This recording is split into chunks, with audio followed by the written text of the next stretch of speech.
Mythomane, le balado, avec Thomas Hellman. Contes et légendes de la Grèce antique, en musique. Épisode 8. Dédale et Icare.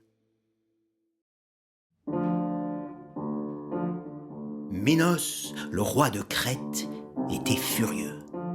Comment Thésée, ce petit freluquet imberbe, a réussi à s'échapper de mon labyrinthe. Et en plus, il a tué le Minotaure. Et en plus, vous me dites qu'il a enlevé ma fille. Comment c'est possible? Par quelle invention divine? Quelle potion magique? Quelle invention infernale a-t-il bien pu utiliser pour se sortir de là? Mon roi, il s'est servi de ça. Le serviteur de Minos lui tendit une pelote de laine. Quoi? Un fil? C'est avec un petit fil de rien du tout qu'il a tué le Minotaure et qu'il est sorti du labyrinthe dont personne n'avait jamais échappé. Il semblerait, ô roi, que la princesse Ariane a donné l'idée d'attacher le fil à l'entrée du labyrinthe et de le dérouler au fur et à mesure qu'il avançait. Une fois qu'il a vaincu le Minotaure, il lui suffisait de suivre le fil d'Ariane dans le sens inverse pour sortir et regagner son navire. Quant à la princesse Ariane, il semblerait qu'elle n'a pas été enlevée, mais qu'elle est partie de son plein gré. J'enrage, cria Minos. Je fulmine, je bouillonne. Que l'on m'apporte immédiatement l'architecte de ce labyrinthe de pacotille, celui qu'on appelle Dédale.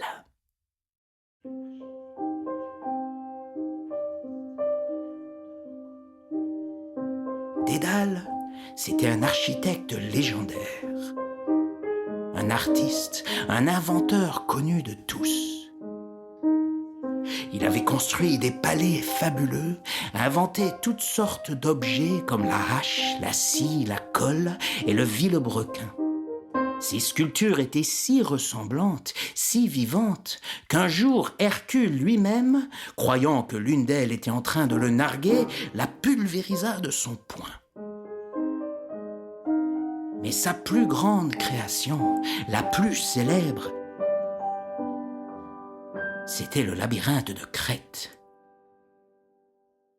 Jugé inviolable, tous ceux qui y entraient y restaient jusqu'à la fin de leur jour.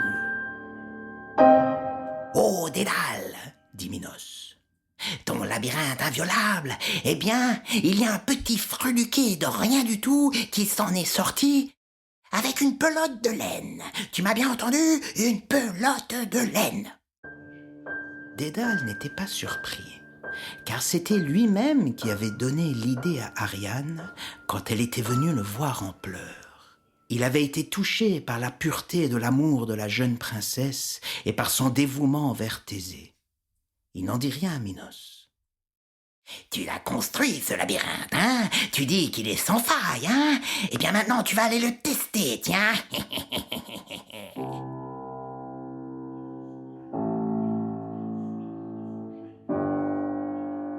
Minos envoya Dédale dans le labyrinthe, suivi de son jeune fils Icare. Icare dit à son père: « Mais c'est pas grave, papa, je te dis, on va s'en sortir, t'inquiète pas. Moi, je sais par où on est passé. Viens voir. Alors, on est passé ici à gauche, et ensuite ici à droite. En fait, je crois qu'ici, c'était plutôt à gauche, et là, à droite. Tiens, c'est drôle, ici, avant, il y avait un passage, et maintenant, c'est une impasse. Oh là là, je comprends plus rien. » « Ne te fatigue pas, mon fils, dit Dédale. C'est moi qui ai construit ce labyrinthe, et je sais qu'une fois qu'on y entre, on n'en sort plus, à moins d'avoir entre ses mains le fil d'Ariane. » Icare s'écroula par terre, le dos contre le mur de pierre. « Je vais donc finir mes jours ici ?» Il contempla le ciel bleu dans lequel volaient des centaines d'oiseaux et soupira de tristesse. Quant à Dédale, il faisait les 100 pas et il réfléchissait. Soudainement, il vit une plume volter devant ses yeux. Il l'attrapa entre ses doigts, la contempla et s'exclama. « Icare, mon fils, il est impossible de sortir de ce labyrinthe à pied, alors nous allons nous échapper par les airs. Cesse de te morfondre comme un abruti et va immédiatement ramasser le plus de plumes d'oiseaux possible. Et ne t'éloigne pas trop, sans quoi je ne te retrouverai jamais plus. » Heureusement, il y avait une grande quantité d'oiseaux qui survolaient le labyrinthe et des plumes se rassemblaient en tas un peu partout dans les coins. Icare en ramena à son père. Dédale prit de la cire de leur bougie et avec elle, il fixa les plumes sur ses bras et sur ceux de son fils. « Nous allons voler, mon fils, et maintenant écoute-moi bien. Quand nous serons dans les airs, tâche bien de me suivre. Garde la voie du milieu, à mi-chemin entre le ciel et la terre. Car si tu descends trop près de la mer, l'eau alourdira tes plumes et tu ne pourras plus voler. Et si tu montes trop dans le ciel, la chaleur du soleil fera fondre la cire et tes ailes se désintégreront.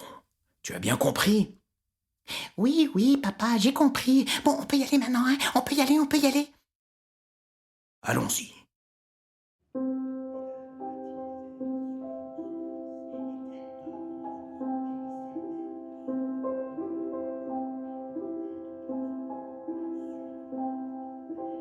Dédale battit des ailes suivi de son fils, et tels 2 gros oiseaux, ils s'élevèrent au-dessus des murs du labyrinthe.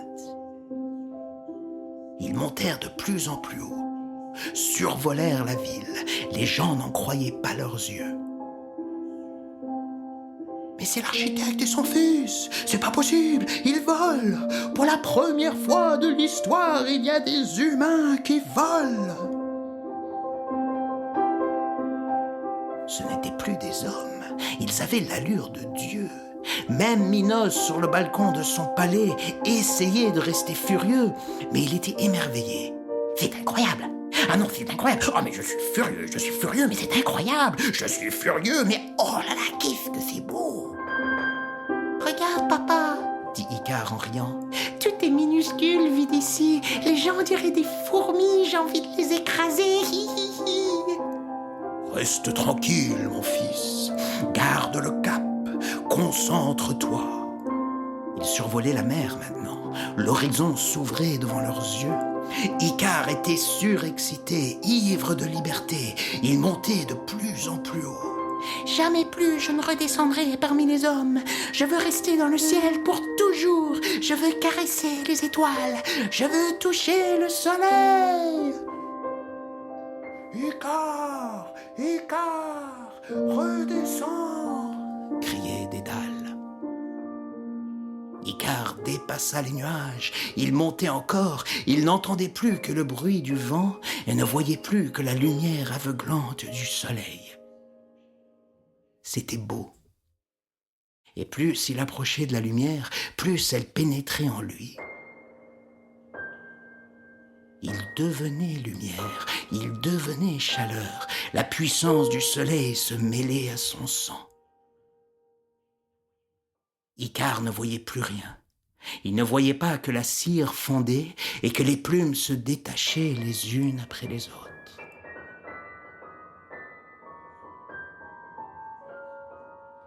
Soudainement, ses ailes se désintégrèrent. Il resta suspendu un instant, agitant ses bras dans le vide, et puis il commença à chuter en criant « Papa !»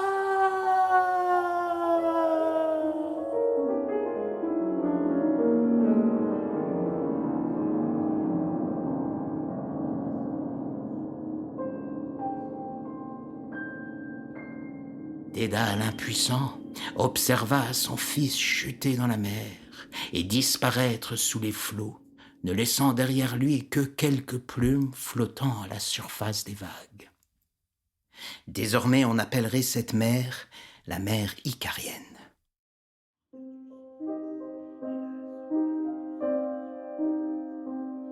Dédale se posa doucement sur une île déserte, qu'il baptisa Icarion, en l'honneur de son fils. Et puis il prit des pierres et construisit un temple en hommage à Apollon, le dieu des arts et de la raison. Une fois le temple complété, Dédale y déposa ses ailes et renonça à voler pour toujours. Les dieux n'aiment pas que les humains s'approchent trop de leur domaine. Ils n'aiment pas qu'ils se mesurent à eux. Dédale et Icare ont été les premiers humains à voler. Mais à quel prix ?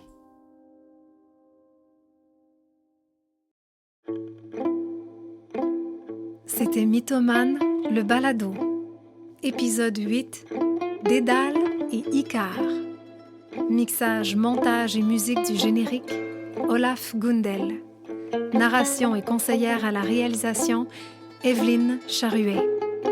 Idée originale, recherche, texte, musique et réalisation, Thomas Hellman.